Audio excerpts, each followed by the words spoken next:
Now, ladies and gentlemen, do not go anywhere as we move on to the next session of the day. Coming straight next to you is our next panel, panel number 4, which talks on cloud and infra security, risks, threats, and challenges. And before I call on the honorable panel members here, I would like to give you a quick highlight on some of the topics of discussion this panel is going to be talking on. Top trends in cyber and cloud security, the cloud phenomenon and the impact on today's businesses, how the perception of cloud services have changed dramatically, data-centric security is the new data protection, how to ensure ownership and privacy for the application and data on cloud, key challenges for a hybrid cloud environment from a security perspective, how to deal with insider threats, organizational impact of enabling cloud security and cloud security challenges for 2024 and beyond. So without further ado, ladies and gentlemen, I would like to welcome the honorable panel members who will be taking the stage for this session.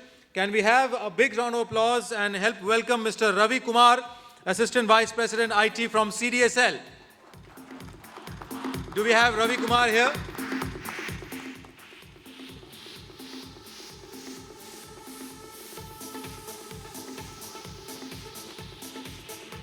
I think, ladies and gentlemen, you have to give me a minute. The panel members are on their way from the speaker room. So while they come and take the stage, let me give you a brief about the panel members. So we'll be having Mr. Ravi Kumar, Assistant Vice President IT from CDSL in this panel. Ravi, can we have you on stage, please? Ladies and gentlemen, big round of applause. Mr. Ravi Kumar from CDSL joining the panel. Joining next in this panel, Mr. Kedar Telavane, Head of Cyber Defense Center, Geo Platform. Big round of applause to Kedar. Kedar, welcome to the panel. Please have your seat, gentlemen. Joining next, Mr. Pawan Chawla, CISO from Tata AIA Life. A big round of applause to Pawan. Pawan, welcome to the panel. Please have your seat. Joining next in the panel, Mr. Rajesh Panchal, Head of IT from INOX AP. A big round of applause to Rajesh. Rajesh, welcome to the panel. Please have your seat. And now, ladies and gentlemen, the honorable panel moderator, Mr. Praveen Dixit, Global Head for Businesses, Secure Layer 7 Technologies. A big round of applause to Praveen. Praveen, welcome to the panel. And all over to you, looking forward to a great session. A warm welcome to everyone on the dais. Ravi ji, pleasure having you. Yeah. Also, it's equally pleasure having you, Rajesh ji, here. And Thank you. Along with Kedar and Pawan ji. So typically, everyone, the topic that we are going to discuss here today is it's a very critical topic, right? Whether it is, whether it is about cloud, whether it's about the infrastructure security as a whole. So lately, there have been a lot of migration happening, right? When we talk about the entire architecture, whether it is on-prem, whether it is cloud-based, we have been discussing, the challenges. Also, we have been discussing the pros and cons of it, right? So we'll be discussing, what have been the challenges, what have been the mitigations as the industry leaders on a day-to-day basis, what are we, experiencing there. So we'll be focusing on certain key areas, right? So to start with, I would love to, I would love the respected forum members to focus some light on the top trends in cybersecurity, specifically on the cloud, right? So Rajesh ji, what are your thoughts on that? Hi, good evening everybody. Thank you to India CISO Summit who have invited on this panel, and thank you audience for being here. So basically my name is Rajesh Panchal, overall around 33 years of industry experience, and I represent a company called INOX Air Products. So before I speak on the security cloud trend in 2024 and beyond, I would like to give a small gist on INOX Air Products. Majority of you must not be knowing, only know INOX as a theater, but INOX Air Products is a company which is nearly 6-decade-old company. And this company is none other than the company who have saved Indian 65% of the population during COVID wave 2. So you must have seen the oxygen rail, Narendra Modi and Gadkari's and everybody's WhatsApp was having. So that was one of the brainchild of our management, Mr. Siddharth Jain, our owner. And we have contributed, we are the leaders in India on industrial gases. So that's the background of the company. We also have our group company called INOX India who has got cryogenic tanks. This was the second investment of the management where the oxygen was stored. So these are the two reasons, like, India was able to save more people in the population, and we are proud to say at least we were able to contribute to the nation and save 65% of the population. Coming on the top trend on cloud security. So basically we all know the CrowdStrike and majority of the things which have happened in last 48 hours. Need not to, communicate that, but yes, the trend is very much dynamic. I've read some reports recently in 2024, and I will give you the insight basically on what I have read on that report. It is nothing specific to an organization, but is more from the industry prospect. So, there were three main key challenges which was identified. Around 78% of the community have invested in hybrid cloud. So this is one of the base where people don't want to invest in one single cloud or stay on premises or stay on cloud, but it was a hybrid model with a multi-cloud architecture. So 78% of the people have invested in hybrid cloud. Second important point was around 59% of the major security threats were identified on the compliance. People were not able to meet up the compliance either in a single cloud architecture or on premises, but they were identifying that compliance was one of the key challenge. And third important point was on the resources. Around 79 to 80% of the feedbackers, the CISOs and the CIOs gave the feedback that we don't have resources within the community. We have a challenge. Why we have a challenge? Because there are multi-cloud, hybrid cloud, and on-premises, and various products and platforms are deployed within the organizations for various applications.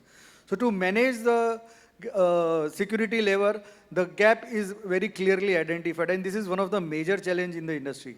So with this, the trend is what coming out is like, organizations and people would like to go with a very unified cyber security, resiliency, where they would like to see, like, if I invest in my security, in my cloud posture, where my security layer has standard policies, so that irrespective of you be in hybrid, irrespective of you be in on-premises, or irrespective of on multi-cloud architecture, but if my unified platform is secured, then organization standard policies will be there, security will be there, training awareness will be there, and most important point was on the resource.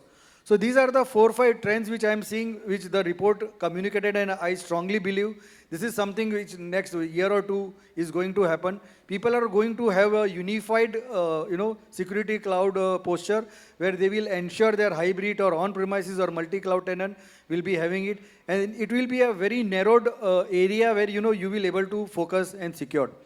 Another important point was specifically I was talking upon the hybrid cloud, 43% people were specifically on hybrid, where on-premises and cloud combinations was there. But the shift has happened, the adoption have happened. Around another 22 to 30% have shifted to multi-cloud architecture. So I'm naming, but not necessarily them, but top 3, like we all know, GSpace or Azure or AWS. So they contribute around 75 to 80% of the cloud posture, and still 22% are still on premises.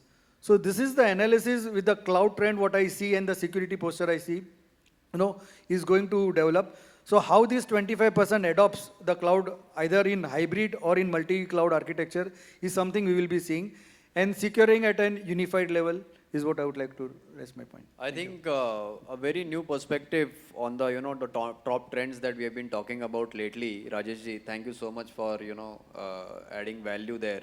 I would love to know more about if we deep dive into the top 3 top trends that are going on. I would love Kedar ji, if you can have any value there. So as Rajesh rightly said, the trends are depending on the challenges that being faced by specific environment where we have a hybrid cloud. Few years back, if you ask, the banks used to say we'll never go to the cloud. It's only on premise. Now we have seen a trend that people are going to the cloud, and not just one cloud. Now everyone is going to the multi-cloud, and that is going to be inevitable. So when I say challenges or trends, what I can see is that, let's suppose you have a multi-cloud. One is Azure, one is AWS, one is on the maybe some other cloud provider. So I will focus on more of a challenges which are technical in nature and which we face on daily basis. So let's suppose we have a SIM, okay, one for on-premise, one for cloud, one for AWS, one for Azure.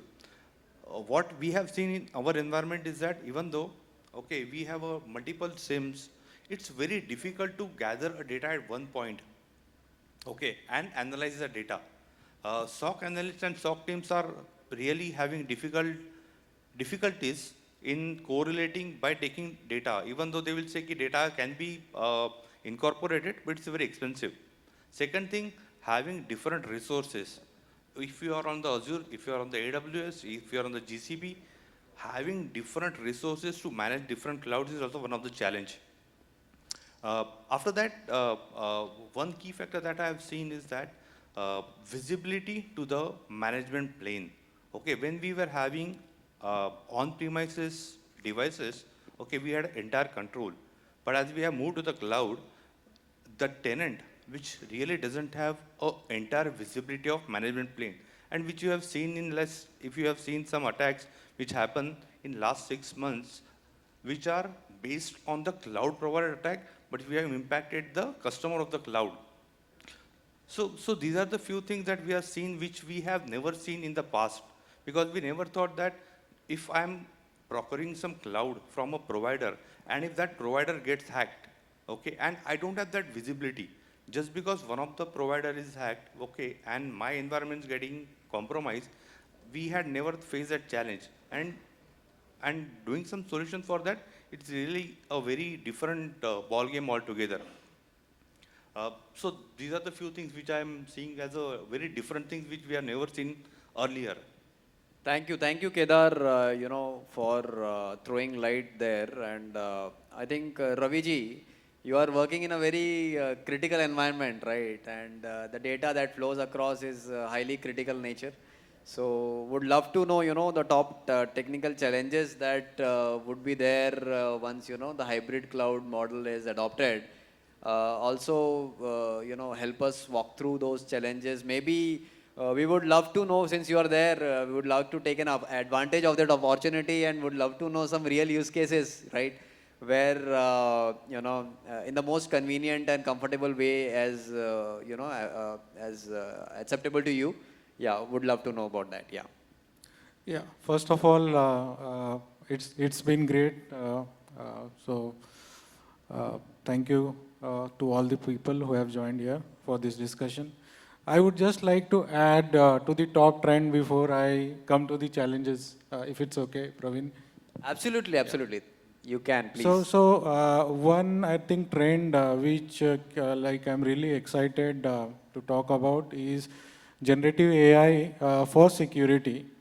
So I've seen most people talking about AI, ML interchangeably. So the generative AI, the way it is different, it basically you can with the use of natural language, you can get an output based off like text, audio, video, even the codes, right? So so when we think about Gen AI, what comes to our mind generally? We think about ChatGPT, Gemini, or Microsoft Copilot. But let me tell you, there are more than 10,000 applications as we speak, which have Gen AI embedded in them, right? So how this Gen AI will help the security professionals, right? So the most common use case which Gen AI is really helping, because some of the product companies have already embedded that as a part of their offerings. So it is being used as an assistive tech. So basically the Gen AI is helping to bridge the skill shortage which we have by automating some of the repetitive tasks. And it is being used as a remediation guidance. So let's take an example of a SOC analyst who is thrown with these, I would say, hundreds of alerts, right? And he gets an alert where it says the MFA is not enabled, or there is some CV vulnerability which is there. So this SOC analyst don't know what to do with this alert, right? He has to do some research. So that's where the Gen AI comes in the picture with the use of natural language. The Gen AI can help identify or provide more information with the help of a simple one-liner, right? Tell me more about the CV. That's all the engineer has to do, right? Absolutely. And the other advantage is that it will give you a remediation guide where it will give a complete step how to plug that MFA, where to go and what is the configuration that needs to be followed. That is the common use case of Gen AI. Now coming to the more exciting stuff, right? So Gen AI supports, in fact, this software development life cycle. In fact, if you look at an API life cycle, right from the development phase, during the development phase, we know that the softwares are made up of libraries. Absolutely. And when we talk about shift left approach, we are talking about putting security during the development phase. So that is where the Gen AI is I would say, a game changer, because through the discovery and pattern recognition, it will give you all the vulnerable libraries during the development cycle. So that will help to create a secure code. Of course, with the help of automation, 50% of the coding will get automated. So that will save you cost there. And even for the container security, which is hosted in cloud, the container images, with the help of, it can capture the images and then find what are the vulnerabilities is there in the image with the help of hashes. Right. I would say that's again a very interesting area that you are taking us to, right? So can I add one thing here? Yeah, absolutely, yeah. So as you were rightly saying that everybody is coming with the security bot or a Gen AI bot so that it can help a security analyst to at least do some regular, like normal task, right? So what challenge that we have faced and we are facing in our environment is that we are at least having 3 to 4 different cloud environments. Okay, when I say different cloud environment, we also have a different SIEM for those different cloud environments. And we were trying to develop a kind of a chatbot or a bot who can intellectually help my SOC analyst. Okay, the remediation part for different cloud and different cloud workloads, okay, the remediation was completely different. So we had to train that bot not just on one cloud-related activities, but on a different cloud. Because when you go on the console, actual console, I'm talking about completely technical difficulties. Because the console which each SIM was having was completely different than each other. So remediation steps were completely different. So that was one of the challenges that we faced when we were developing in-house those kind of bots for our SOC analyst. Correct. Yeah. In fact, Ravi, thanks. One important point you spoke about the new age technologies and all. So of late, with couple of the CISOs and CEOs, when we were interacting, we said, what is your feedback and all? And on the new trend technology, definitely everybody wants the best, the latest. So, the discussion was few use cases where, business wanted A, B, and C as a requirement. And when the CISO or the CIO positions the solution along with the security as an added layer, then they say, can we not eliminate that? People are, the budget is very, very vital in nowadays. Like, should we invest in the business related technology or should we invest in the IT or in the security? So I think so as an learning, like, we should distribute our representation to the management. When we talk about new age, where is that strong business case? We have to get the business guy, own it. Okay, what is that you want? Why you want? When you want? Is it internal facing or external? Is it for the vendor community, customer community, or an open end where you want the public to come? So, these are very pointed questions when you talk about new age technology, evaluation or representation to your management. Have your internal communication with your business stakeholders so that when you present to the management these 3 areas, and very rightly said, even Kedar spoke, like, we need to identify what are the 2, 3 top pain points.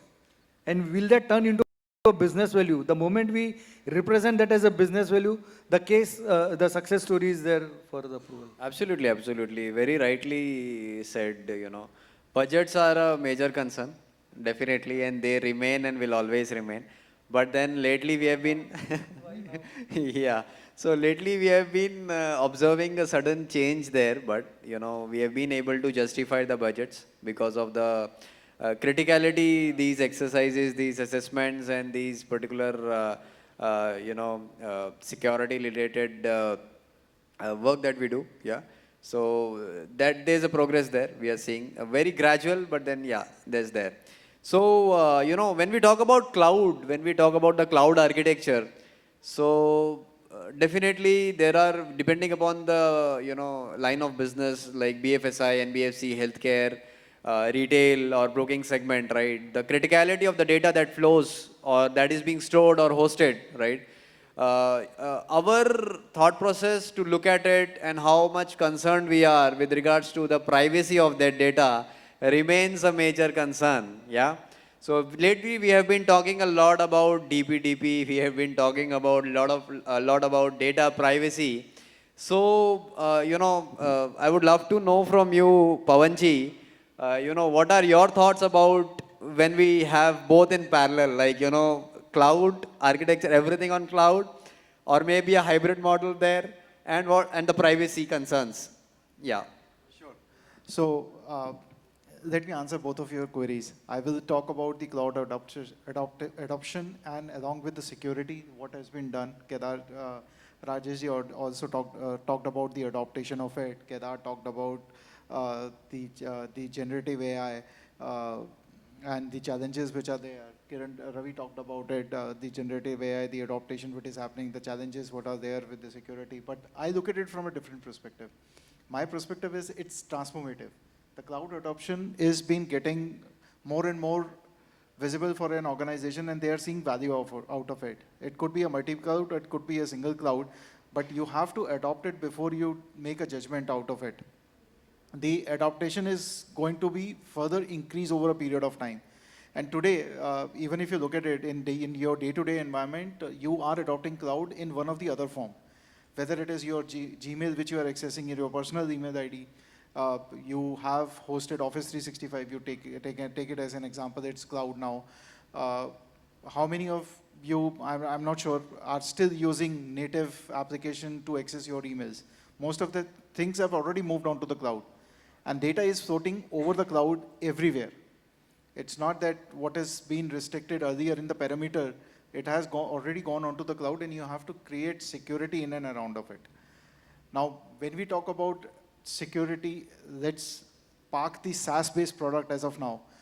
But with the adaptation, like Rajesh talked about how people are adopting multiple clouds, there is security has to be built in on top of it. Now, it could be one product you can opt for. You can opt for multiple security products which are provided by the service provider itself. But is it sufficing the purpose, what you are trying to build? But that you are the only one who need to evaluate it. Most of the people, unfortunately, still has the perception that security comes by default with the cloud. But that's not actually the case. You have to build security on top of what you subscribe to. You have to still modify, still make the changes, still create policies, procedures around it, and then modify the settings within it to ensure that only the relevant people have access to it and it stays within your environment than going into another environment. Cloud is just like renting somebody else's house. It's nothing else apart from that. Because somebody has built the infrastructure, you are just riding on top of it. And that's where you need to be very careful when you're adopting a cloud strategy and building on security on top of it.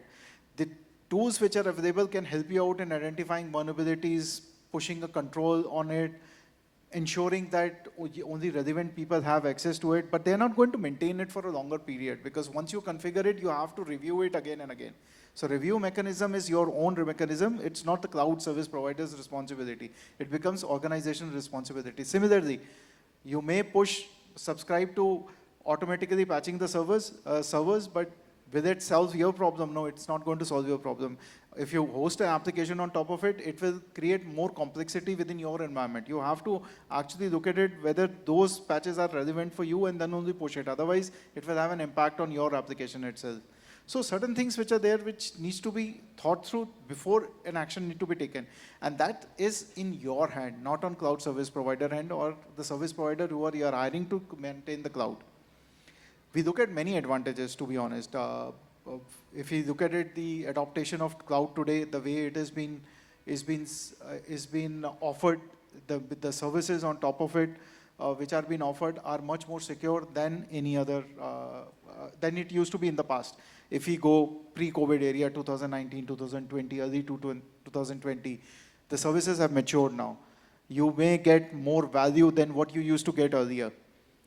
The mindset has not yet changed. Still, people look at it, cloud as an cost, not a cost-effective solution, but it's an expensive proposition.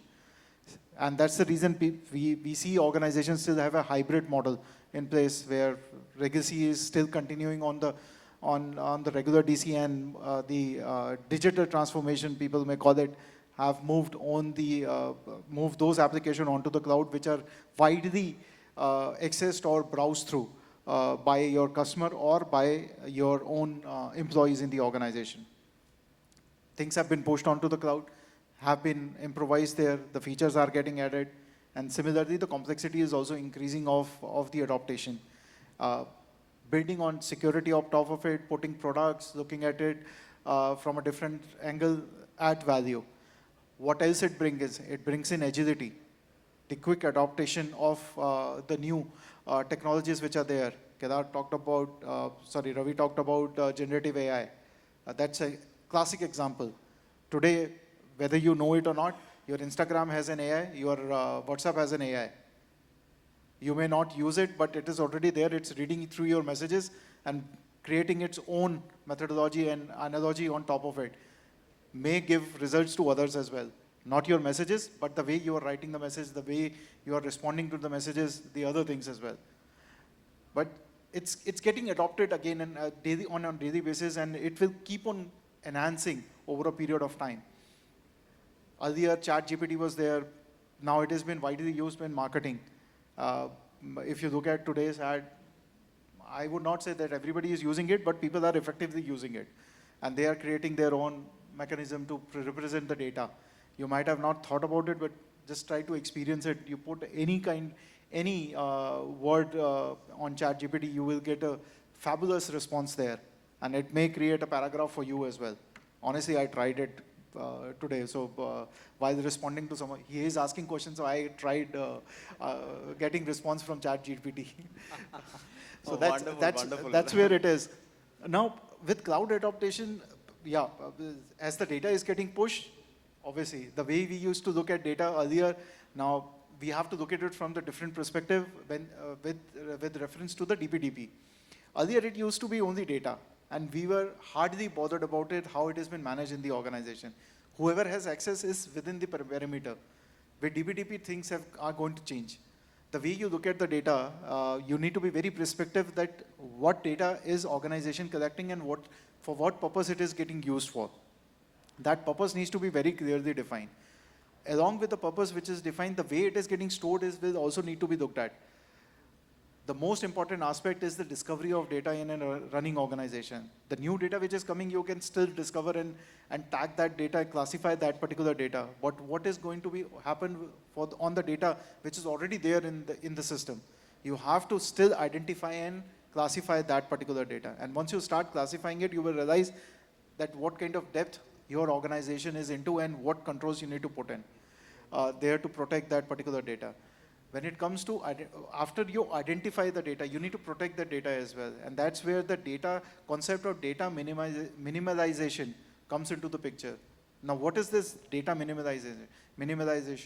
The minimalization is giving access to data to only respective people who requires data, and also in a minimized format.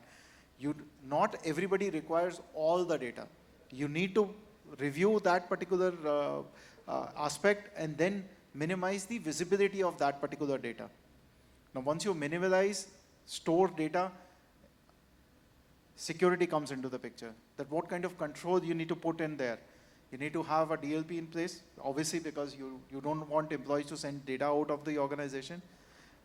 The most important things on top of the DLP which will come into the picture is the masking and encryption. You need to encrypt that particular data. Until and unless you mask the SPI, encrypt the data, it will still be vulnerable to, if not external, the insider attack. That has to be very categorically thought through. You need to do an exercise internally and then put a control on top of it. After you do the masking and minimalization of the data, you need to also look at the regulatory aspect of it. And once you look at the regulatory aspect, you realize that there are many things which still need to be done to meet the guideline of DPDP. Not specifically talking about DPDP, but let me give reference of GDPR or HIPAA as well, because we have audience spread it across multiple geographies and maybe working in different industries as well, where all these compliances needs to be met as well. And these are the basic primary requirements which needs to be met. The way compliances need to be met, you also need to create an incident response team. Incident response will help you out in acting timely on a particular instance which will get reported. Now, incident could be of two aspects. One, coming out of from a security incident which had happened. Second, what your customer is reporting it to you. They may have apprehension the way you are using your data. When I say apprehension, because DPDP also talked about right of removal, right of erasure. GDPR also talk about it. So all these aspects needs to be looked at. So incident need to be looked at from both the angles, from the customer angle and internally. If there is an incident which is getting generated, you need to have a mechanism to respond to those incidents, right? Look at the cost optimization in this particular aspect, the way it has been built. You need to build it accordingly that you get a value out of it as well. And the way how you can achieve that and prove an ROI on top of it, once you start building these blocks, you will see an ROI coming out of it. That will be my take. So, Pawanji, thank you so much, for elaborating and walking us through the depths of, So I would privacy just and like to add cloud. what Yeah, absolutely, Pawanji Raviji. said. So from the security perspective, there is a slight conflict between security and privacy. So as a security professional, I want all the data should be visible. So basically, I can check what is going out of my DLP. However, privacy mandates, protect the data, truncate the data, mask the data. So we need to have a right balance. And as Pawanji was saying that data governance, we can start with the data governance, where we initially identify where we have where basically we discover a data, and then we basically classify the data, we define the owner, who is the owner of the data, and then we define a policy. And of course, once we define the policy, we can create rules in DLP, to get that policy into actions, right? And finally, we have to have an audit process to see how is basically overall data governance working for us as a company. Absolutely. So I was coming to that, Sorry. Raviji, for the I guess we are ownership. cutting Yeah. in between. Yeah, absolutely. See, that's wonderful, Yeah, yeah. but what just one thought came into my mind. One is privacy, one is security. Ownership. I would like to make it more complicated by saying it a hybrid cloud now. Okay. So at one point you are saying data privacy. Okay. There is GDPR. There is a new act is coming in India. Okay. Regarding privacy. At one point you are saying we need customized experience, user experience. You need to track everything. You are on Facebook. You are on Instagram.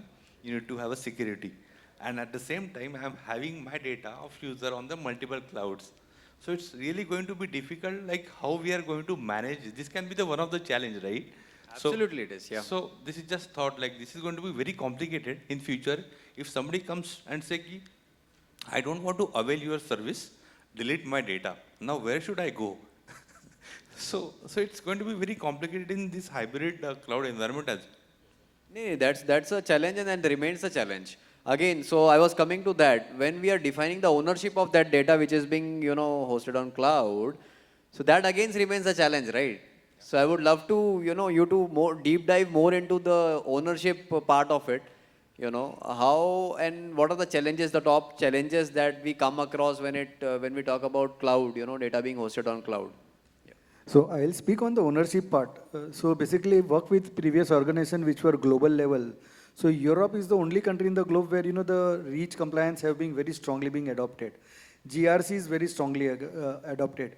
So when we talk about the GRC and REACH, then there is a GDPR. And these all processes are very strongly adopted in Europe. You cannot do away with that. As an employee, as an employer, or anybody as a government agency. But when we talk out of that context and when we talk about Indian geographies, so recently the government for nearly a year now has been talking about DPDP. But when we talk inside in, like, when we talk within the organizations, like let's take the tap points. First comes the master, employee master. As per HR and as per employee, we believe it is their ownership. Second point comes is the vendor and customer. So who owns the vendor and customer? Is it the supplier department, procurement department? Who owns the customer? Is it the sales department?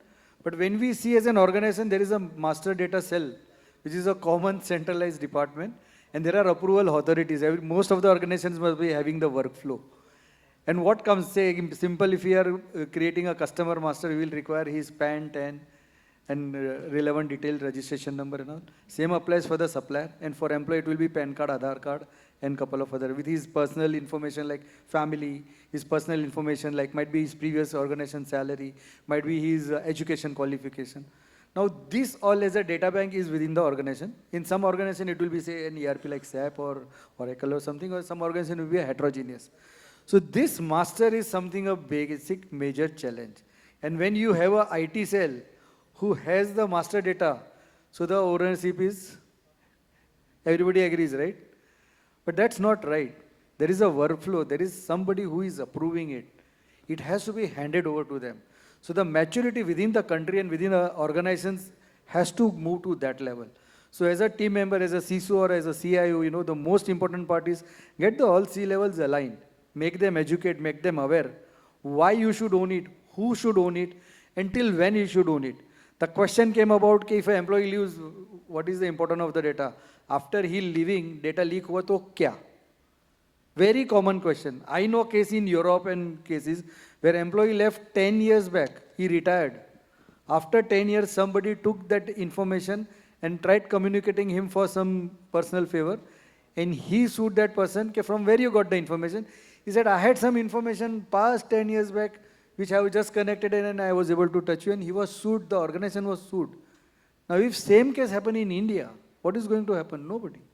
So the laws, even whatever we do the strengthening, but the maturity has to come. So data ownership, data governance, manageability is one of the big questions which, we all as a team, it is not only the government job or a management job or a C-level people or the person managing it. It's everybody put together, create a policy, data retention. I think so Pawan did touch base upon the data retention. You should know what data should be written when.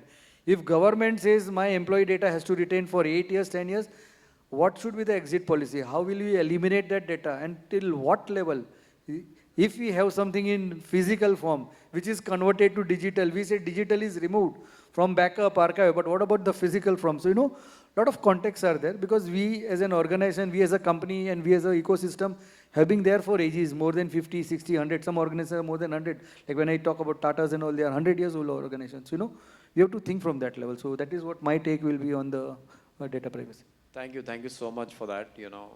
Definitely, adding the data and then responsibly taking the ownership of it and also defining the timelines for deleting that data from the ecosystem, from the storage is very important. And lately we have been observing, wherein the enterprises, whether regulated or not, are adopting to clauses with the service providers, wherein they are very clearly mentioning what are the timelines for, for how many days after the engagement gets completed or the assessment or whatever engagement gets completed, the data needs to be deleted from wherever it has been hosted or it has been stored locally or wherever, right, within the ecosystem. And this I see individually, I would say, and also as an organization, we completely, second this particular thought process in the interest of data security. And this not because, in the long run, what happens, we tend to forget because the engagement is completed, we never, and, multiple places where the data has been stored, when the engagement is active, right? So, but when a policy is in place, there's a check mark that, and there is a timeline set. And also it is being many times, even I have observed that it is being associated with a penalty also. That if you are not abiding to this particular mandate or on a policy, you need to be penalized for that. And that's a very safe process that ensures that the data which is highly critical, in nature, whether transactional, non-transactional, if it is being deleted, removed from the ecosystem, definitely, we can ensure some sort of, security there. Okay, so we have been talking about the adoption of cloud. We have been, very well briefed about it, and that added a lot of value in that area. But, now the cloud has been adopted. Organizations are moving to hybrid model maybe, or the purely cloud model, different models there. But there is another area which is very important. What is that? It's the impact. Once the cloud has been adopted, what are the consequences, maybe from the technological perspective or from the business perspective? What are the impacts, it might have? Because having an impact analysis, doing a thorough investigation into what the impact can be, short-term impact, long-term impact, right? So that is very important. Pawanji, I would, you have been very consistently working on these adoption models, and, you work in an environment where there's a very critical data flowing there. So I would love to, we all of us would love to know from you, what are the, what are your thoughts about the impacts, that from an organization perspective, on the cloud adoption? Yeah. तुमने सारे answer मेरे से पहले ही दे दिए, अब question पूछ रहे हो.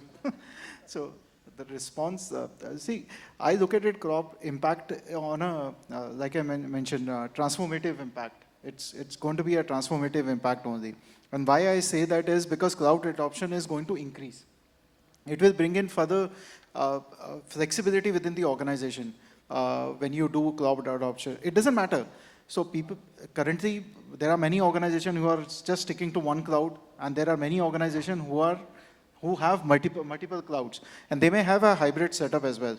But slowly and gradually, we see that, okay, whoever is adopted one cloud, maybe because of the cost, moving on to the other one, and then moving on to the other one. It could be that they want to have a multi-cloud strategy because they do not want to be dependent on one particular vendor, or would like to have a flexibility as well. And even if you look at the apps which are there on each cloud, they may be similar, and some of them are different as well, which are adding value. SIM is a very classic example. Now, you look at it, AWS may have a different way of handling threats or the alerts. The Microsoft also has Microsoft Sentinel and other. GPC has a complete different way to handle the alerts and convert them into incidents. So everybody has a different USP. Everybody has a different value proposition which they can bring onto the table. From the business perspective, if I look at it, definitely the first biggest advantage is the agility.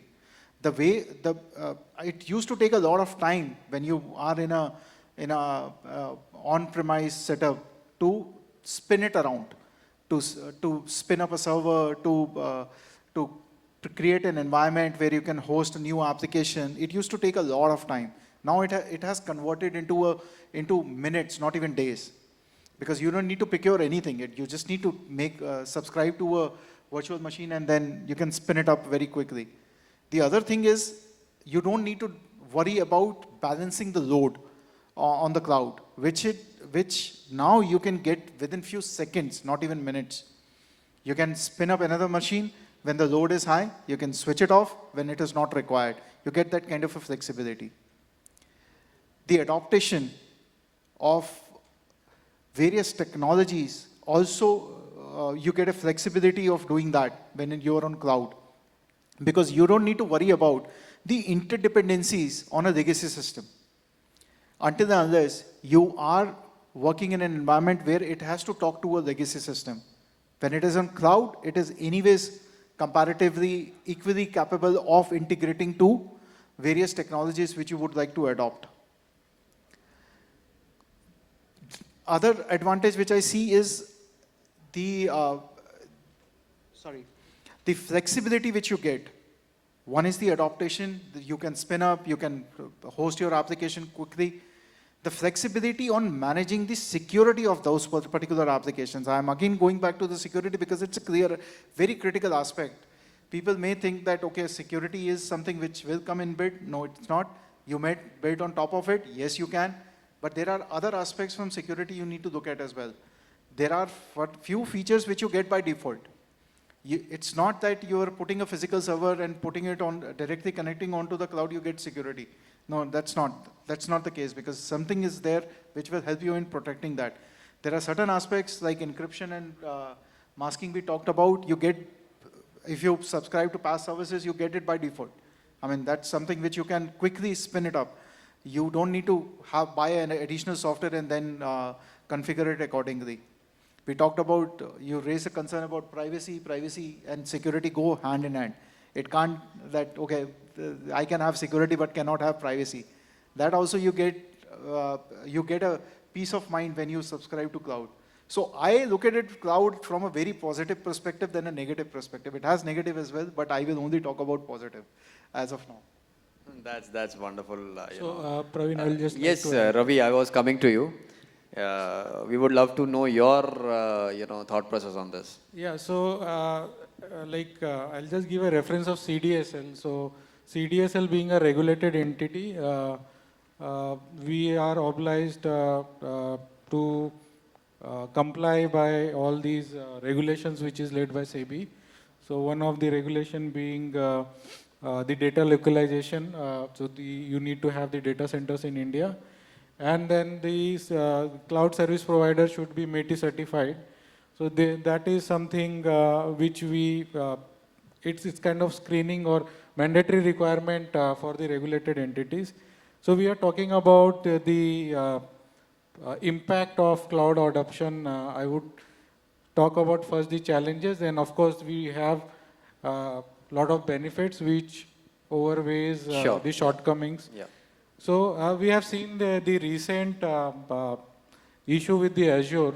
So one immediate impact I see the over dependency on cloud, where we are kind of missing on the risk assessment part, where the third party issue or the supply chain issue can impact and it can have a global impact. So I think that day I was part of similar conference, and half of the people could not turn up because they missed their flight that day.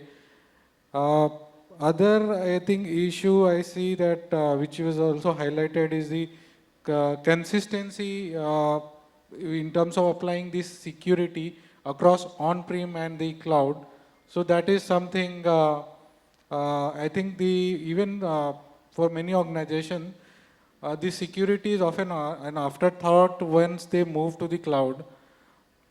So which is kind of challenging we have on the cloud adoption. And another area which I feel is missing, we think a lot about segmentation, security when we are on premise, but that kind of thought process is often missed when we move to cloud.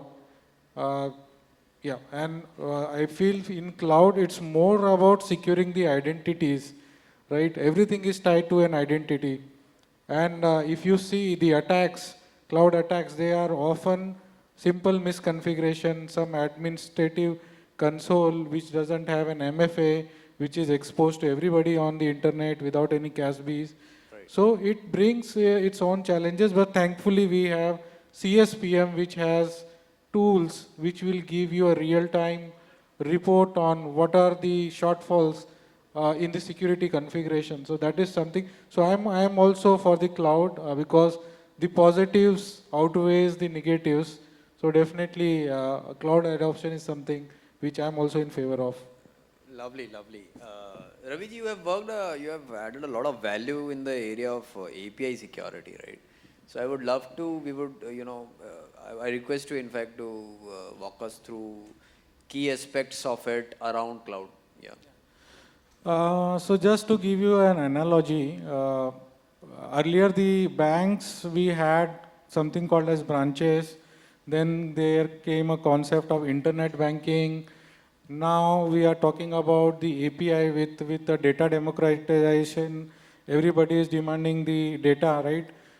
But often these APIs, many of these APIs remain undiscovered.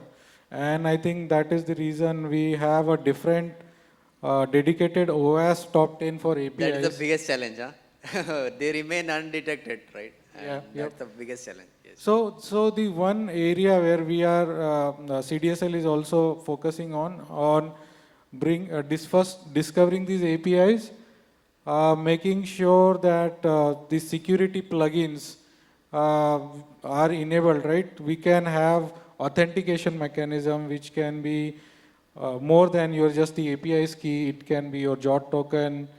Uh, it can be your rate, like some security features like IP whitelisting, rate limiting, throttling.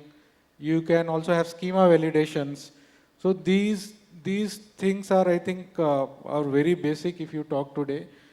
Considering most of the attacks or the APIs are happening on the APIs, and I think API security is the one which was probably the least talked about, but I think the time has come to review the API security and starting with the API discovery.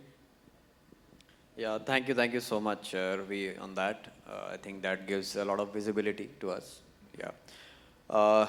Another key area, when it comes to cloud infrastructure, architecture, that we not much talked about is, the threat as an insider. Yeah. So whenever we talk about it, we have been at a very high level, discussing at a very high level, But then when it comes to cloud security, from an insider perspective. So what are your thoughts about it, Kedarji? So insider threat is like a very old term, right?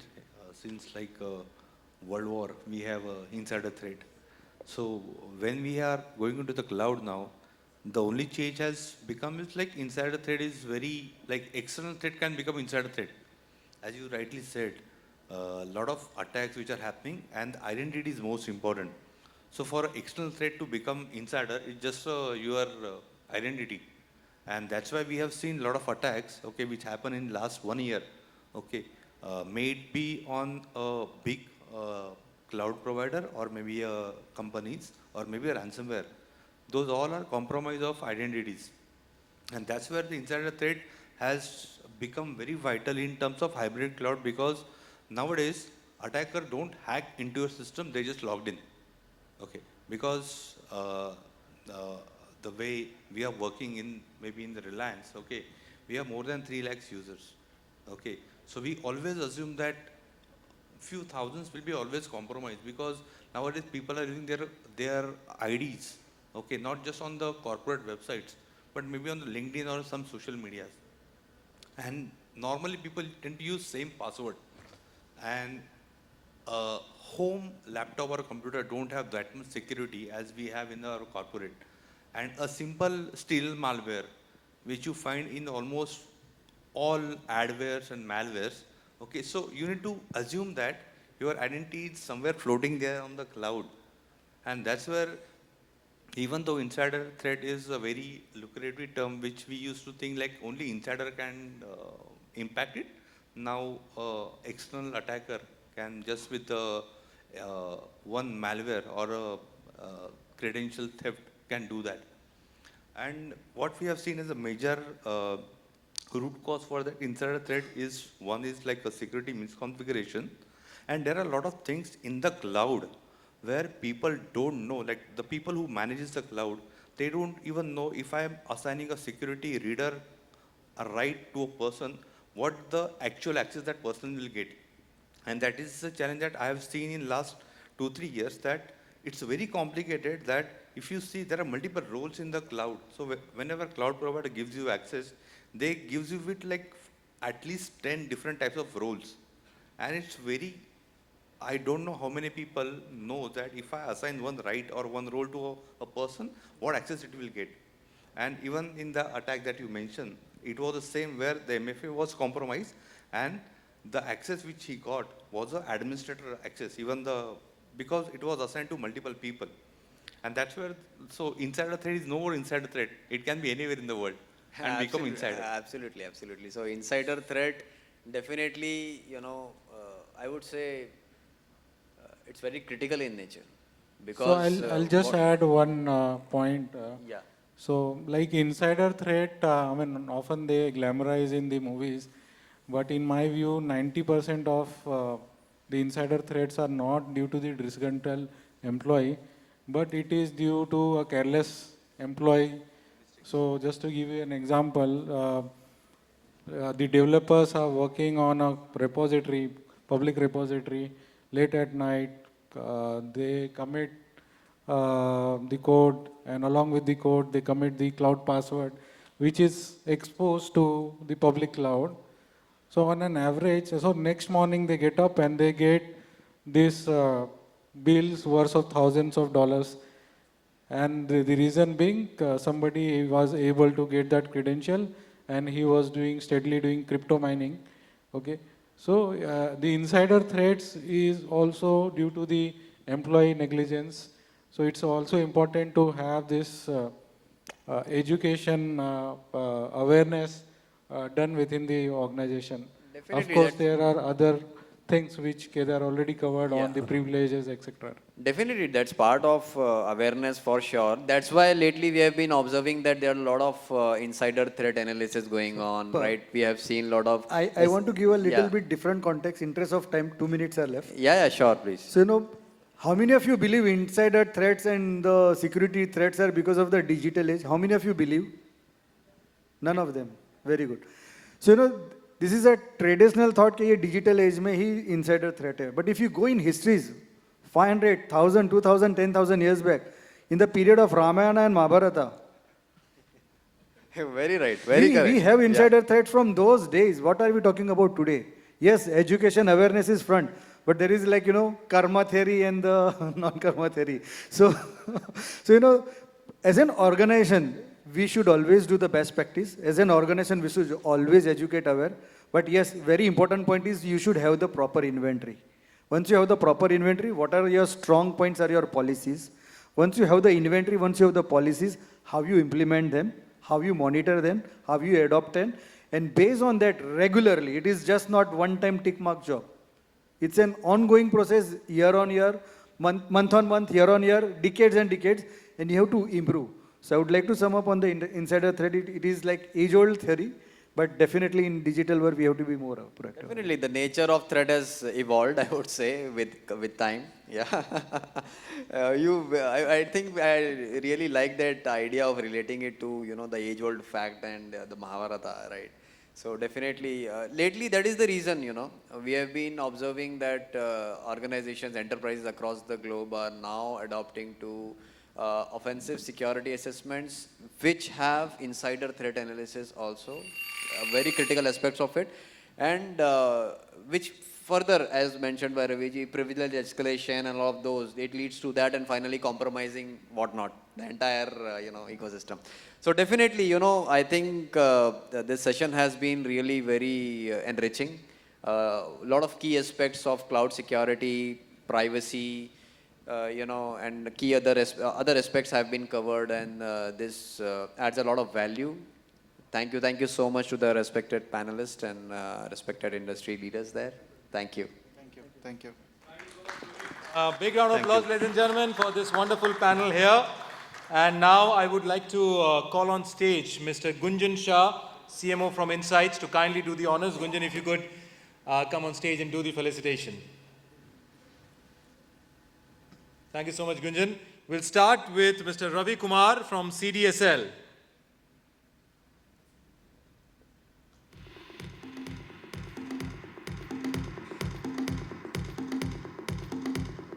A big round of applause, ladies and gentlemen, for Mr. Ravi Kumar for his wonderful contribution in the panel.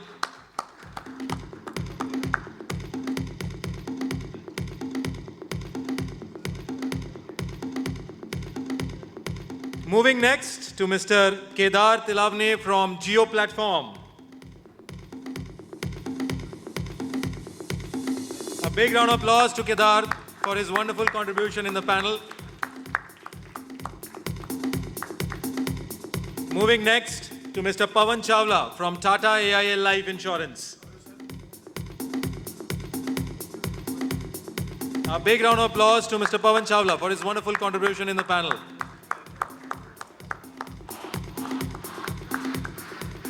Moving next to Mr. Rajesh Panchal from INOX AP.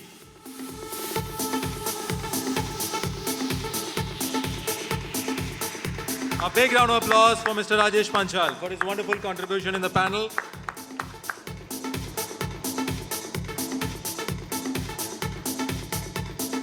And now, ladies and gentlemen, the honorable panel moderator, Mr. Praveen Dixit from Secure Layer 7 Technologies.